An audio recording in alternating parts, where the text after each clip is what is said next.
തുടരും സിനിമ കാണാൻ വേണ്ടിയിട്ട് പ്രശസ്ത സംവിധായകൻ ലാൽ ജോസും ഇന്നലെ മായനൂർ തിയേറ്ററിലുണ്ടായിരുന്നു. അങ്ങനെ ലാൽ ജോസിന്റെ കൂടെ ഒരു പടം കണ്ടു എന്ന് പറയാം. ലാൽ ജോസ് എൻ്റെ സീറ്റിന്റെ മുന്നിൽ തന്നെ ഇരുന്നത്.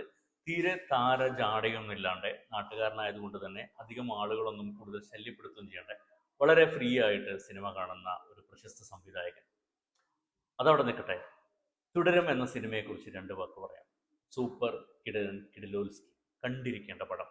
നിങ്ങൾ സിനിമ തുടങ്ങിക്കഴിഞ്ഞാൽ അവസാനം വരെ നിങ്ങളെ ത്രില്ലടിപ്പിക്കുന്ന ഒരു സിനിമ. ദൃശ്യം സിനിമയുടെ എവിടേക്കോ ചില കണക്ഷൻസ് നമുക്ക് തോന്നാമെങ്കിൽ പോലും പടം എടുത്ത രീതിയും കഥ പറഞ്ഞ രീതിയും അതിൽ അഭിനയിച്ചിരിക്കുന്ന ആളുകളുമൊക്കെ ഔട്ട്സ്റ്റാൻഡിങ് പെർഫോമൻസ് ആണ്. ഒരു രക്ഷയില്ല. ലാലേട്ടനേക്കാൾ മികച്ചു നിൽക്കുന്ന വില്ലൻ എന്ന് പറഞ്ഞാൽ നിങ്ങൾ കാണേണ്ട വില്ലനാണ്. മലയാള സിനിമയിലെ ഒരു മുതലാവും ഇനി ഇവിടുന്ന് അങ്ങോട്ടെന്നുള്ളതിൽ ഒരു സംശയവുമില്ല. ശോഭനയും മറ്റ് ഒരു വില്ലനും അടിപൊളിയായിട്ട് അഭിനയിച്ചിട്ടുണ്ട്.